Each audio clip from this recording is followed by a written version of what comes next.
hopefully the way I carve my path will help other, actresses. But I definitely grew up in a time with major pay disparity between the lead actor and myself, even though I had been in Bring It On and he hadn't. Who gives a shit? I had more success in my box office than he did. I was 17. I'm still learning. When you're that age, I'm still learning my taste in film. I didn't even think to ask. That's what turns me on about you. Your attention to detail. I didn't even know there was a place to challenge it. That's how it felt at 17. Oh, brother! That sounds like a you problem. Wait, why she not telling she got a Chick-fil-A gift card for something? She got a third of what Spider-Man... What? Wait, no, what's 7 times 3 is 21? Just 4.4? If I'm not mistaken, that's like 2/5 or something. She got damn near half of what I don't remember you fighting. All you did in that movie was cheat. So... I don't know what she going on about. This was supposed to be a quick intro, but the more I looked at this story, the more it got under my skin. So I am going to go on a bit of a rant here. If you don't want to hear it, feel free to skip ahead. Here's the timestamp for the first chunk.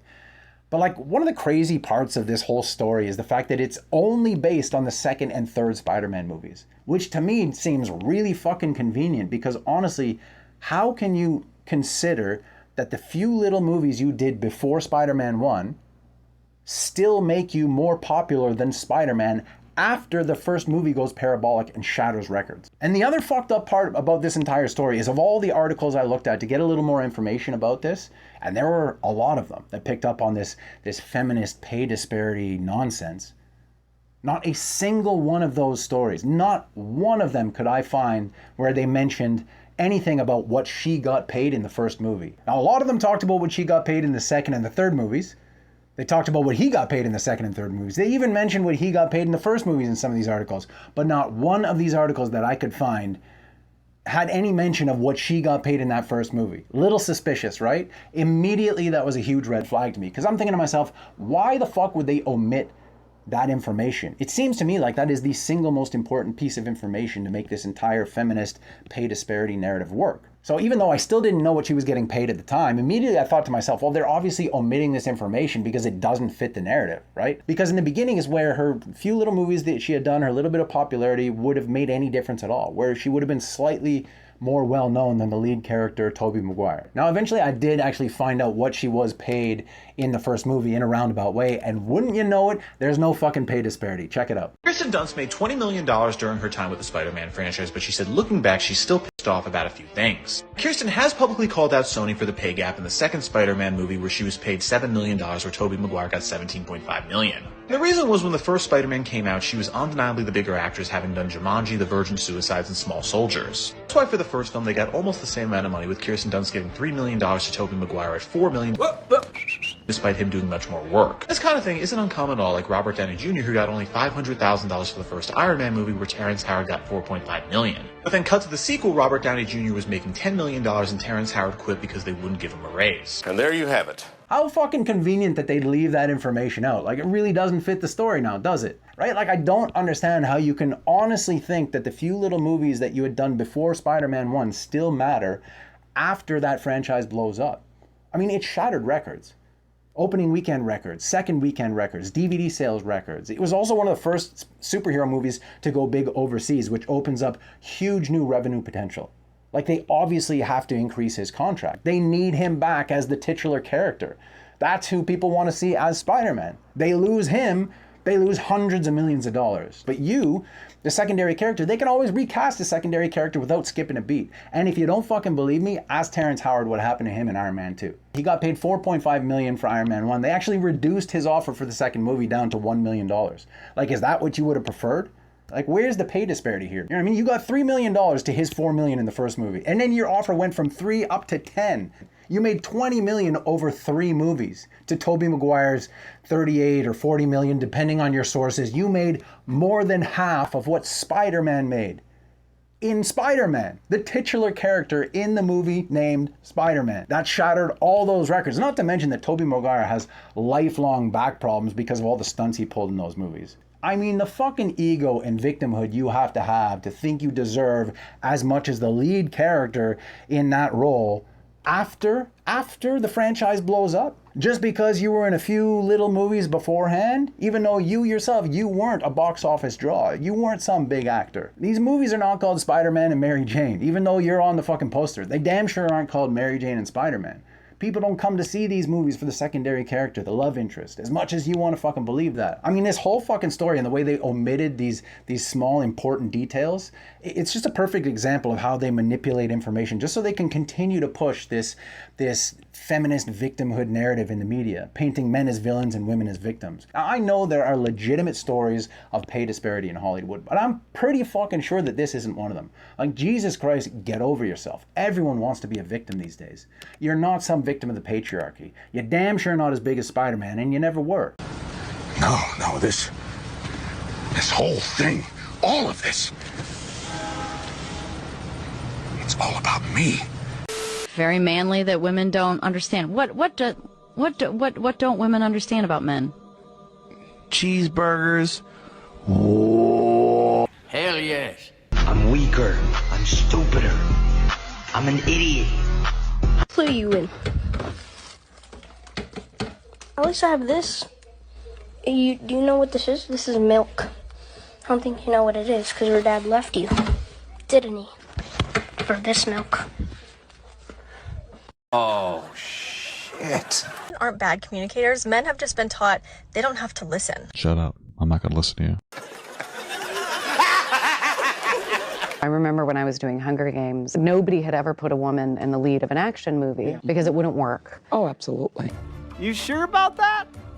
You sure about that's not why? And it just makes me so happy every single time I see a movie come out that just blows through every single one of those beliefs. What the fuck are you talking about? She says no one had ever put a female lead in an action movie, which is true if you don't count Princess Leia from Star Wars, Sigourney Weaver from Alien, Kathy Lee Crosby as Wonder Woman, Uma Thurman in Kill Bill, Carrie-Anne Moss in Matrix, Lori Petty as Tank Girl, Lamar Hamilton in Terminator, Michelle Yeoh from Crouching Tiger, Hidden Dragon, Demi Moore in G.I. Jane, Mulan if you want to count cartoon female leads, Pam Grier, and in over 500 roles before Jennifer Lawrence was even born. There is a billion examples, Jennifer, of women being casted as action stars way before you. I love that she goes, we broke through the ceiling and every day I can wake up so proud. You cannot make this shit up. Also, why is Viola Davis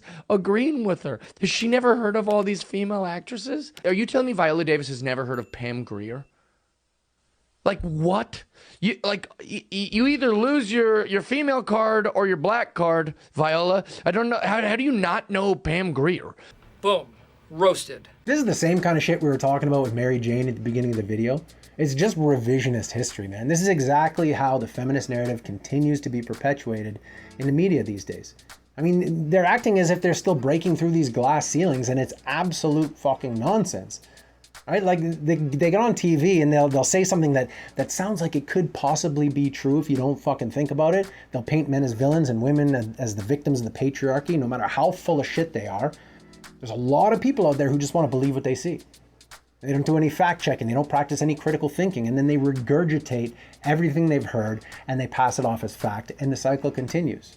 And if you don't believe that's exactly what happens, this is a perfect example of it. This shows just how confidently someone can regurgitate something that they've heard, no matter how fucking wrong they are. Check it out. Google right now, can you do IVF without a man? Go ahead. And so your argument is you don't need a man at all. You do not. You do not need a man to have a baby. Oh, Lord. What year are you living in? What year are you living in? At any stage. There's no sperm that's involved. No. You can have a baby without a man. You can you can educate yourself right now and look that up, but you're refusing. And no sperm. You can literally look that up right now. You're an idiot. You're more worried about laughing in your camera and recording me than doing a quick Google search to educate yourself. You sound so dumb right now. So why don't you inform me? I just did. No. Don't say Google You can it. take 2 eggs in IVF and make a baby. You can gladly Google that, but you don't want to. None of you have done it. Yeah, you fuckers. Why don't you put the camera down, stop recording, stop laughing at her, and just fucking Google it. Maybe you'll learn something. Can you combine 2 eggs to make a baby? No, it is not possible to combine 2 eggs to make a baby. Well, shit, I didn't think this through. Boy, I feel like a horse's patoot. This is a pretty good workout. This is a pretty good workout, but how do I get outside the kitchen? Fellas, would you rather tell your feelings to a brick wall or to a woman? I don't blame you. So for those of you who don't know, this is like a response to the bear versus man question. So you have, would you rather tell your problems to a woman or a brick wall? But the other one is, would you rather be trapped in the desert with a woman or a dog? Dude, just remember, when you see her, just compliment her. The girls love that. Okay, for sure, I got it. That's good advice. Trust me, dude, she's gonna fall in love with you. Okay, got it. Yeah, I'm just really sad because my dad died today. You're fucking hot. Wait, what the fuck? Are you serious? And you got a fat ass. Nailed it. Is this your card? No. No. Check under your fucking. Ta-da! People these days are too judgmental. I can tell just by looking at them.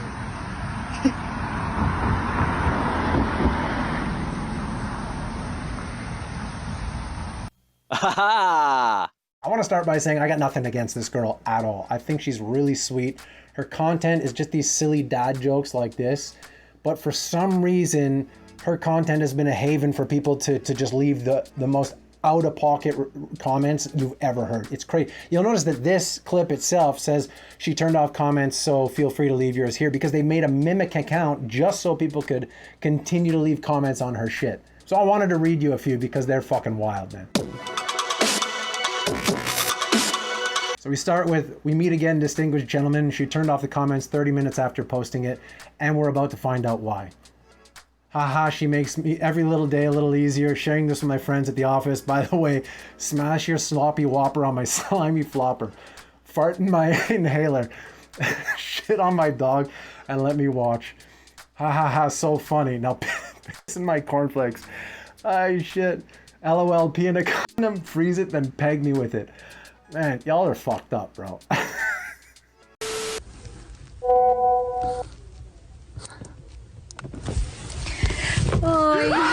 You're a problem. You're a real problem. I actually have some great news. If you are circumcised, you technically can tell people that mathematically you have had a penis reduction. Ask me about my wiener! What is difficult about being a man in today's world?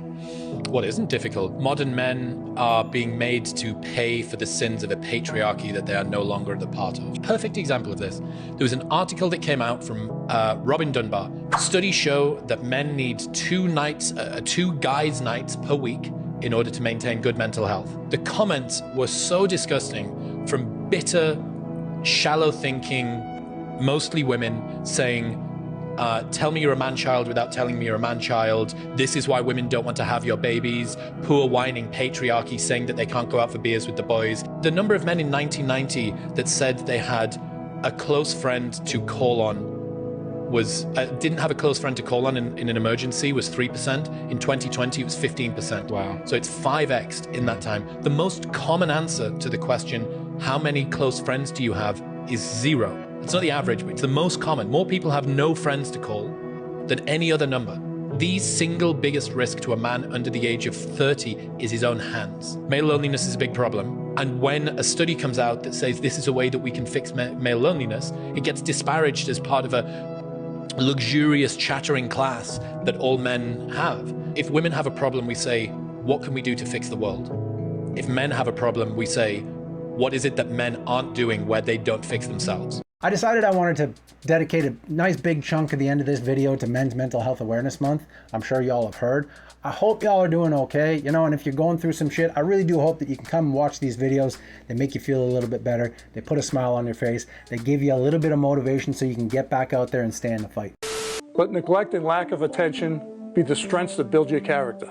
Be a man. Let's fucking go!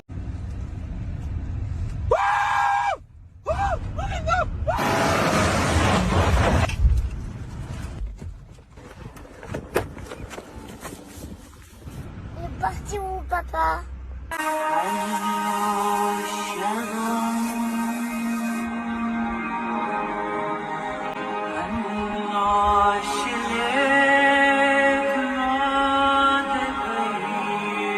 And he lived happily ever after, to the end of his days. I'm not gonna lie, this next video, it's probably gonna break your heart a bit.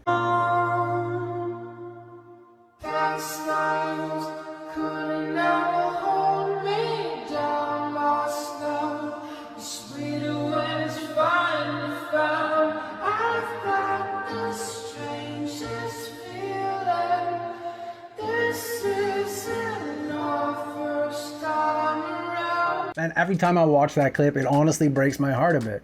And it's just a little reminder that you never know what somebody's going through. So try to be decent.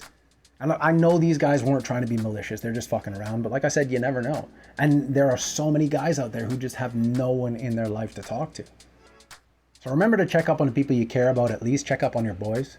Because I know that people watching this content, more often than not, have been through something really fucking dark or are actually going through something really dark right now. So if you're going through some shit, feel free to vent in the comments, man. I answer 40 to 50 comments per video. I'm sure there are people in the comments more than willing to strike up a conversation who have probably been through something similar. I just want to make sure y'all are doing okay. I want to make sure you're staying in the fucking fight. Because as we well know, this is one of the biggest lies that men tell. So, how are you? I'm okay. Always check up on your friends. What's up, Max? How you doing, bro? Off it all gambling, bro. Off the end of it all. There's always a better day tomorrow, bro. Don't trauma dump on me, you fuck. Ah, you motherfucker! I often say, if you have a problem and it won't still be a problem a year from now, then you haven't got a problem. Time's amazing at fixing things. You'll often learn that besides health problems, you don't have any problems at all. If it did not mind, did it matter? Something to think about. Hey, thanks for watching. Hope you enjoyed the video. Just a quick reminder to like, comment, subscribe, ring the bell before you go. I appreciate you, and I'll see you in the next one. One of the best mental health tips you'll ever hear is that if you feel like you hate everyone, eat. If you feel everyone hates you, sleep. If you feel like you hate yourself, shower. If you feel overwhelmed by your thoughts, write them down. If you feel stuck in the past, plan for the future. If you feel anxious about the future, focus on the present. If you feel restless, take a long walk. If you feel like giving up, remember a time you succeeded.